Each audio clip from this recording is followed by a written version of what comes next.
आंनि नामा मोदान बसुमतारी गामिया दिहिरा नम्बर दिहिरा आरो बेनिफ्राय जोंनि हमस्टेया जाहैबाय 22 नं कक्लाबारि। नोंथाङा मा जाहोनाव हरखाबै बिपिएफ हानजानिफ्राय इउपिपिएल हानजायाव फैखो? बे खोथायाथ' दिनै आंनि खेत्रआवल' नङा, बियो गोबां मानसिनि खेत्रआवनो बेबायदि हरखाब जाबायानो दङ। खारना जाहैबाय मा, बिसिनि मावनाय दांनायनि सायाव नोजोर बोनानै जेरैबायदि मावदों बेयाव सन्तुष्ट गैया, गोजोननाय गैया। बे कारनाव हरखाबैब्लाबो जोङो दिनै परिबर्तननि नामाव मोनसे सिस्टेमखौ गोदानहाय सोरजिनायनि नामाव जोङो आं हिसाबै बेक्तिगत हिसाबै आं थारमाने इउपिपिएलआव जयनिं जादों। आरो बिनि बादैबो जोङो मावनाय सिस्टेमखौ जों जेराव आंनि खुगाजोंनो बुंबाय सिस्टेमा जायाखै होननानै। दा बे बेलायाव आंहा माखासे बेक्तिगत हिसाबै बुंनो दं, जायनि खारनाव आं इउपिपिएलआव हाबफैबाय। बे बेक्तिगत खारनफोरा जाहैबाय मा, जोंनि समाजाव दिनै जिखिनि 17 बोसोर बिपिएफआ सालायलांबाय, बे सालायलांनायाव आंनि नोजोराव आं माखासे बुस्थुखौ नुदों बेयाव। थारमाने खोथाया जाहैबाय मा, बिसोर अकल थिखानि खामानियाव बेस्थ'। जोंहा हारिया जाथिया बिटिसि ओनसोलनि रायजोफ्रा राजाफ्रा जेरैबायदि न'खरफ्रा दावगानांगौमोन, इक'नमिकलि माने फाइनेन्सियेल डेभेलप जानांगौमोन, बिनि फाइनेन्सियेल डेभेलपनि बेलायाव एख' सिन्था सरसा गैया। बे खारनावबो आं दुखु मोनदों। फारसेथिंजाय जिखिनि जोंहा फिसा फिसौ एनरेगा बायदिसिना थिखा थुखु मावो, बिनि बेलायावबो आंहा माखासे दुखु मोननाय दं। दुखु मोननाया बेनो, आं गामियाव किसुमान गामियाव नुदों, थिग एनरेगानि खामानि मावखांनायनि उनाव जोङो मेटेरियेल्सनि फैसाखौ अन्तत' आंनि गामियावनो जानाय घटना बियो। थारमाने अन्थाइनि फैसा, सेन्ट ग्रेभेलनि फैसा 1,22,000 जिथु फैदोंमोन, बे फैसाखौ जों उइद्र' खालामखांनायनि उनाव जोङो चेयारमेननो 62,000 हरफिननो गोनां जादों। बे मानो जायो? आरो दिनै कौटि फैसा फैयो होननानै बुङो। कौटिखौनो होनगोन, मोनबायानो दं कौटि बिटिसिआव फैसा फैयो होननानै। खिन्थु नैबे आंनि दखान, बेयो दखान फिसाथा, इलेक्सन जाबाथाय आंनाव भर्ति जायो आरो इलेक्सनाव आंनावनो बाखि जायो होगोन होननानै। खिन्थु कौटि फैसा फैयो होननायनि उनाव दिनै आंनि 17,500 फैसाखौ दिनैसिम आंनो होनो हायाखै। खालाय सुनायनि फैसा, आंनि हिन्जावा खालाय सुनानै बेयाव दखान होयो, खिन्थु 17,500 फैसाखौ मानो होनो हायाखै बिपिएफआ? आं बेबो दुखु दङ। आरो गोबां दुखु दङ जायफ्रानाखि धरक एनरेगानि नामाव हाजिरा मावहैदों, बे हाजिरा मावनायफ्रा दिनै 8 दिन सोरबा 9 दिन आंनियाव रिपर्ट फैबाय थायो। आंनियाव दखान नालाय आंनियाव खबर मोनो, आङो रायलायबाय थायो, सावरायबाय थायो जे सोरबा 9 दिननि मोनाखै, सोरबा 8 दिननि मोनाखै। बे बुस्थुखौ कमप्लेन होबाबो खामानियानो जाया। खिन्थु दिनै सोरबा सासे मानसिया खामानि मावालाबो, सोरबा साख्रियालाबो जब कार्ड दङ, बिनि नामावबो फैसा हाबनाय जों खोनानो मोन्दों। जों बुङाखैसो डाइरेक्ट, जों मिथिगौ सोरनाव हाबो, बेबायदि आरो बेनिफ्राय माखासे बुंनो लागाथ' बुंबाथ' जोबानो। जायखौ नाखि दिनैनि दिनाव जों खोनायो माने बिपिएफआव होआबालायनो साख्रि मोना, बेबायदिथ' मावखाबोबायानो दं। आरो दिनैबो बेखौनो बुंबावदों, बिपिएफआव फैबासो साख्रि मोनगोन होननानै दिनैबो बुंबावदों बे बाथ्राखौनो। मानो जायो बिदि? जों बर' नङा नामा? जों बिटिसिनि बाखिन्दा नङा नामा? मानो बिदि उदै बिखुं खालामबाय दङ? बेखौनो मावबाय थानांगोन नामा बिपिएफआ? आं दुखु मोनदों, आं हिसाबै बेक्तिगत हिसाबै दुखु मोनदों। आरो जोंहा जयगथा गैया साख्रि मोननायनि, थेवबाबो जाय गेटाया जयगथा दं सिस्टेमाव फैयोब्ला थारमाने मा जायो, जों गाव हिक्षानि अर्हताजों, गावनि माबाजों रोंगौथिजों उइदाउट माने घुसै जों साख्रिखौ मोननो नांगौमोन। खिन्थु बे दिनै मानो जायाखै? जों खोनानो मोन्दों बहुत मानसिया ओरैनो आन्दासावनो माने फैसा होयै साख्रिखौ लादों, ट्रेन्सफार जादों, माबा जादों। जों बहुत खोनायो, बहुत खोथा खोनायो, बुंलागाबा बहुत दङ, जों बुंजोबनो हाया जायखौ फंसे फंनैयाव। बेबायदि कारापसनाथ' जोङो बुंनो लागाबा मा जायो, रेसन कार्डआबो लायनो बिपिएफआव थाङाबा मोना। बेबायदि आं खोनादों, फाख्रिगुरियावनो खोनाबोदों। दाख्लै आं थांदोंमोन, जोंनो इउपिपिएलआव भट होनायखाय जोंनो रेसन कार्डखौनो होआखै होननानै बुंदों। स्वयं बुंदों आंनि सायाव सासे मानसिया, आंनि बिजामादै। मानो जायो बिदि? बिदिथ' जानो हाना। मावग्रा समान भाबै माव, भट होनाय होयै जों खोथा गैया। जों बयबो बिटिसिनिनो मानसि, मा उदै बिखुं बेलाय? बिदिजों सोलियाना। बिदिनो आरो आंनि फैनाय खारना बेबो माखासे आरो दंबायो, बहुत खोथा दंबायो। दा नैबे समाव सानैसो इन्टेलेक्सुयेलफोरा बिटिआर जारिमिनारि जि सुक्ति, बे सुक्तिखौ जेबो गैया होननानै बुंबाय थानायखौ ससियेल मिडियायाव नोंथाङाबो नुदों आरो माखासे सुबुंफ्रा नुगासिनो दङ। दा नोंथाङा सासे सरासनस्रा फालांगिरि मावनानै जाग्रा हिसाबै सुबुं हिसाबै नोंथाङा मा बुंनो सानो? बे खोथायाथ' बिराद दुखुनांथाव। माने खायसे आं बुंनो सानाखै गासिबो इन्टेलेक्सुवेलखौनो आङो दिनै बिटिआरआव जेबो गैया होनदों होननानै आं बुंनो थाङाखै।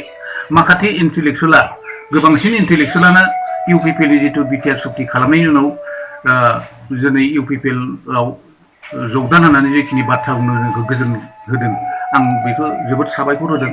खिन्थु माखासे थानाय इन्टेलेक्सुवेलफ्रा दिनै आं दाख्लै ससियेल मिडियाआव आंनो निजेनो आंनि मबाइलावनो नुदों जे बिसोरो बे ससियेल मिडियानि थ्रुयै बुंदों आरो जे बिटिआरआव जेबो गैया, बे माथ्र इलेक्सननि इस्ताहारल' होननानै बुंदों। बे खोथाया जाहैबाय आङो बेखौ बुजि मोनदों। आं फार्स्टआवनो आं नायदों आरो बे बुस्थुखौ जेब्लानाखि आङो नायबाय जोंहा बिथां एनडिपिनि रन्जन दैमारि सारा जेथिया जेलनिफ्राय ओंखारबोयो बिथाङा गावनि खुगाजोंनो बुंदों जे आङो नैबे बिटिआर सुक्तिनि जिखिनि सुक्ति जागोन बिनि सायाव एनालाइसिस खालामनायखौ गावनो निजेनो बुंदों। निजेनो बुंनानै गावनि निजेनो स्वयं खुगाजोंनो बुंदों जे नैबे बिटिआरनि सुक्तियाव जेसेबांखिनि दफा दं बे दफाया जुदि आखरे आखरे जुदि गभर्नमेन्टआ जोंखौ अननानै इमप्लिमेन्ट खालामोब्ला बियो बुहुमाव बर' जाथिया बिखा फोरदांनानै थांनानै थानो हागोन, खर' थिखांनानै थांनानै थानो हागोन। बे खोथाखौ स्वयं जोंहा जोंनि 35 बोसोर आन्दलन खालामनानै फैनाय बिथां एनडिपिनि दैदेनगिरि आफादगिरि बिथां रन्जन दैमारि सारा बे खोथाखौ स्पष्ट बुंदों। दिनै बिथाङा स्पष्ट बुंनायनि उनाव नायबिजिरनानै सुक्ति खालामनायनि उनाव दिनै माखासे सुबुंफ्रा बेखौ मा होनदों माथ्र इलेक्सननि इस्ताहारल'। माने ओरैबो बुंदों माखासे इन्टेलेक्सुवेला जे बे बुस्थुखौ इमप्लिमेन्ट खालामाबाथाय माने बियो ओरैनो दैयाव थांगोन होनना बुंदों। जे खोथाया जाहैबाय मा दैयाव थांगोनखौ जों मानो मावनो? जुदि जोंनो बिमा बिफाया 25 बिगा हा होनायनि उनाव 25 बिगाखौ जुदि आङो खेथि मावाब्ला बे ओरैनो दैयाव थांगोन, आं मावनानै जानांगोन। बेखायनो आं सानो गासैबो इन्टेलेक्सुवेलफ्रा जमा जानानै नैबे बिटिआर सुक्तिनि सायाव बेसे हायो जोङो सुक्ति खालामनो रुपायन खालामनो थारमाने इमप्लिमेन्ट खालामनो नाजानायासो जोंनि इन्टेलेक्सुवेलनि मोनसे खामानि जानांगौ आरो। खिन्थु दिनैनि दिनाव इलेक्सननि दिनाव बिटिआरआ जेबो गैया, बिटिआरआव जेबो सुक्तिया जेबो जायाखै होननानै बुंबाय थानाया बे गोरोन्थि दं। माने सुक्तिया जाखांनायनि उनाव जोङो सानदों बियो अखा हाखांबाय। अखा हाखांनायनि उनाव दिनैनि माखासे इन्टेलेक्सुवेला मानो कफिखौ हमबाय थाखो? जुदि इन्टेलेक्सुवेलबा मानो कफिखौ हमबाय थादों? थांखांनाय बाथ्राखौ रायलायनानै दिनै इलेक्सन पारपासाव मानो बाहायबाय दङ?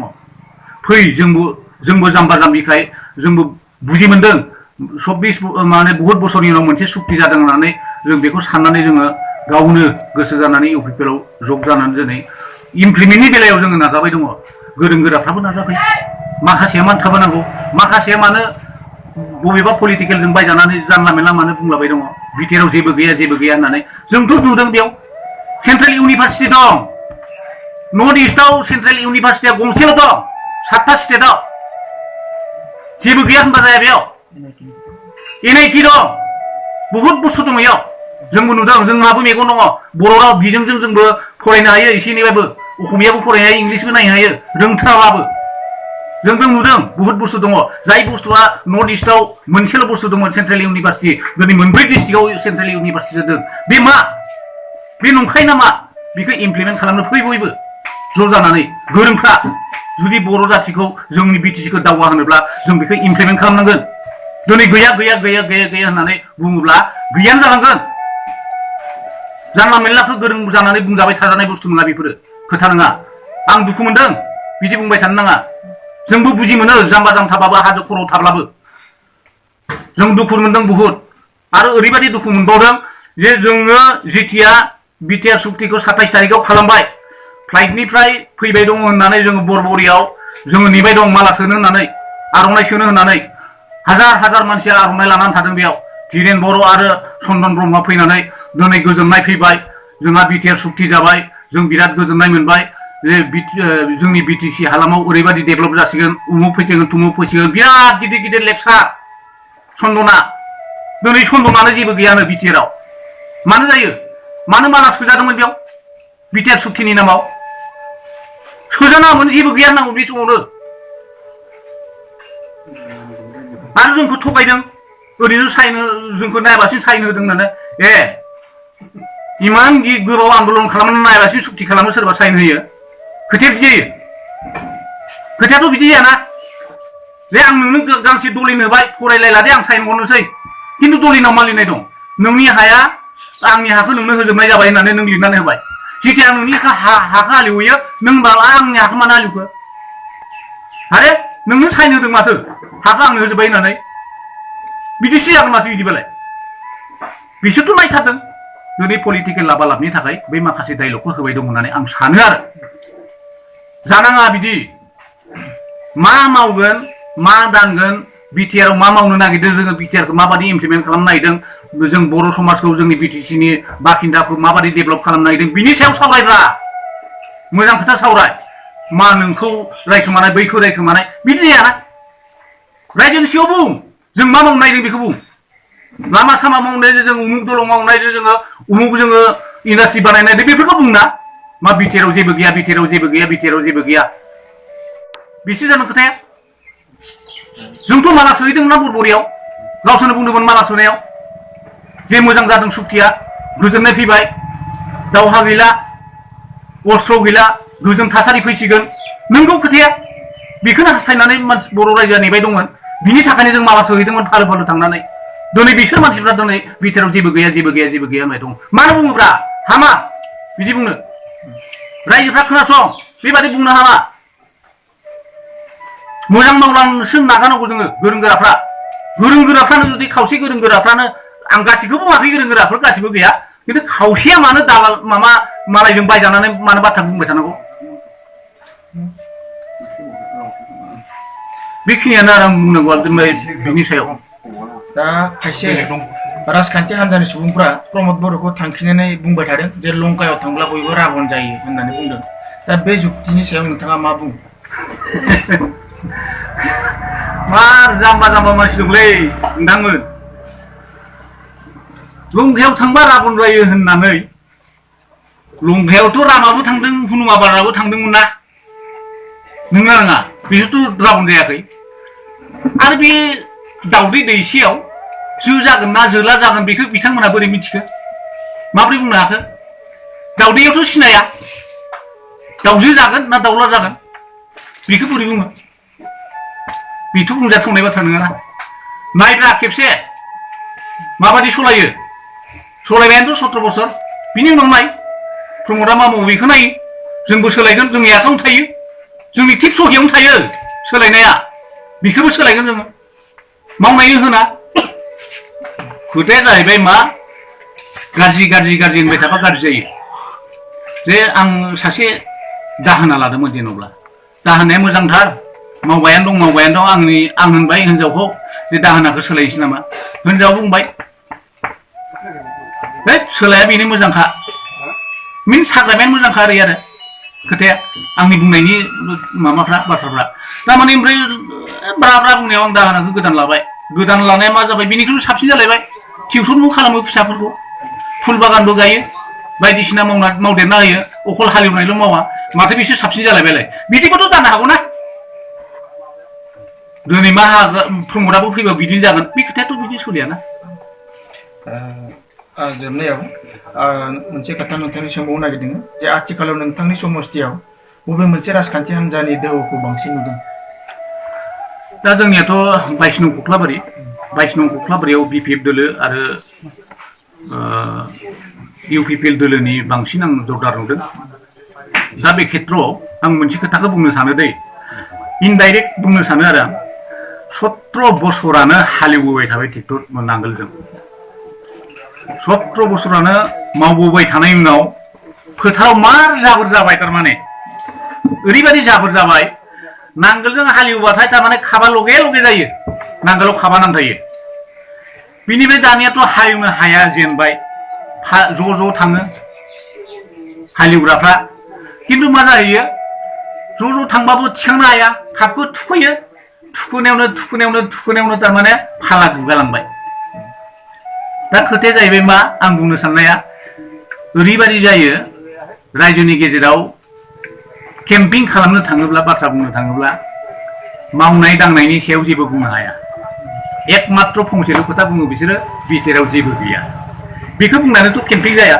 दा रायजोफोरनि सिगाङाव ओंखारनो हाया बिदिनो खाना जाहैयो बायदिसिना जाहैयो फैसा दं जेथिया नङा होनबा दा फैसा दंखायनो बिसोर खाना जाहोबाय दं मटिभेसन खालामबाय दं खानाजोंथ' मटिभेसन जाया दिनै दिनाव जाम्बा जाम्बियाबो बुजि मोनबाय 17 बोसोराव मा मावखो मा दांखो जोंनि बुजियै मानसि गैला जोंनो भुक्तभोगि जेराव दा बिनि गेजेराव जिखिनि कर्मि दङ लिडारफोर दङ नांगोलनि लिडारफोर दङ बिपिएफ थारमाने बिसोर बै नांगोला जि फाल बुदों होननानै बुंदोंना बे फाल बुनाय बायदि लासै लासै गुगाबोबाय दं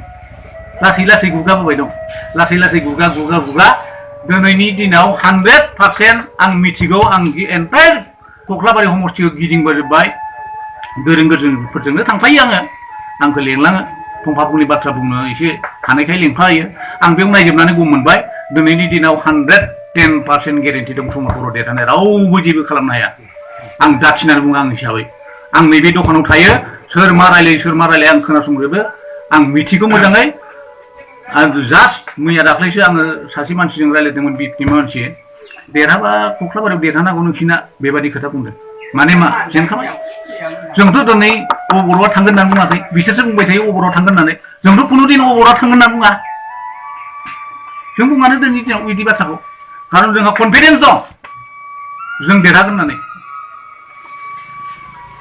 दा जोबनायाव जोंनि 22 नं कख्लाबारि समस्थिनि गासै रायजो राजा बा जोंनि ओनसोलफुनाय लाइमोनफोर बिथांमोनखौ नोंथाङा मा खावलायनो सानो जे जोंनि 22 नं कख्लाबारिनि जिथु लाइमोनफोर बिसोरथ' आंनि मेगननि नोजोराव बिथांमोनाथ' जोंजों जथेस्थ' सहयोग होदों जोंहा बैसोबो गैला हिसाबै जों उन जेनेरेसनखौ मोजाङै जोंनि फंफा-फंनै बाथ्रायाव जेनेबा मोजां खालामलांनो हागोन नामा होननानै जों लाइमोनफोरखौबो जों बुथुमदों दा लाइमोनफ्राबो गोसो होदों थारमाने बे खारनाव बे खोथाखौ जों बुंदों जे दिनै नैबे बिटिसिनि जिथु 17 बोसोरनि सलायलांनाय सिस्टेम बे सलायलांनाय सिस्टेमाव गोजोननाय गैया लाइमोनफ्रा गोजोननाय गैया बे खारनाव दिनै हाजार मानसिफ्रा ओरैनो बाराव इन्टारभिउ होयो बे बाराव इन्टारभिउ होनानै बिसिनि खिन्थु जबफ्रा पेक जानानै थायो क'क्राझाराव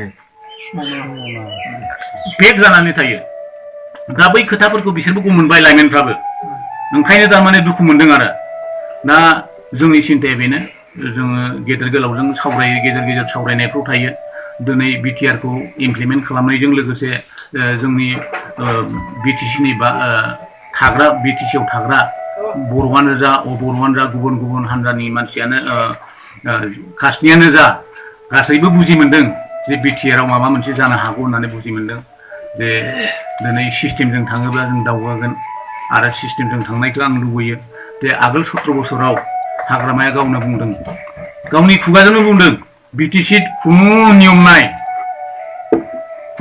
नाय आन्दाजते सले आन्दाजाव सोलिनाय बुस्थु नङाथ' बेफोरो आन्दाजाव सोलिबा खुनु दिन नोङो केलकुलेसन गैयाबा नोङो हादोरखौ दावगाहोनो हाया आं दिनै रोखायै बुंनो हागौ बेयाव सिस्टेम थानांगोन सिस्टेमा थिग मथे जानांगोन होनबासो जोङो गोरिब गुन्द्राब्लाबो बेयाव साख्रि मावनानै जानो हागोन गोरिब गुन्द्राबाबो बेयाव मोनसे मावनानै जानो हानाय मोनसे थासारि फैगोन ओंखायनो जोङो नो डाउट आं हाग्रामाखौबो मावद्रायाखैबो नाया लामा सामा मावदों खिन्थु खोथाया जाहैबाय मा जोङो फाइनान्सियेल डेभेलप जानो गोनांब्लाथाय जों अन्थाइखौ अरखानानै डेभेलप खालामनो हाया लामानि अन्थाइखौ जों जानो हाया जोङो पार्सनेल हिसाबै डेभेलप जानांगोन बिटिआराव बेखौ नोजोर लानानै दिनै आङो बुजि मोनदों बिटिआराव दिनै डेभेलप जानो थांगासिनो दङ जों जुदि इउपिपिएलआ गभर्नमेन्ट दाखागोन आरो दाखानायनि उनाव नोंथांमोना बुंनो हागोन जे बिटिआराव माबायदि डेभेलप जाबोदों नोंथाङा गावनो मेगनजों नुदों बिनिखायनो आङो जोबनायाव आङो रायजोफोरखौ खावलायनो सानो जे जोंनि कख्लाबारि 22 नं कख्लाबारि समस्थियाव जोङो प्रमद बर'खौ देरहाहोनो थाखाय मोजां खामानि मावलांनायनि जुनै जोङो गासै कख्लाबारिनि भटार्सफोरखौ जे सुबुंफोरखौ जे बयखौबो इउपिपिएलआवनो भट होनानै आं देरहासार खालामनो थाखाय आंनि सासे गामि गफानि सुबुं जानानै खावलायनाय जाबाय।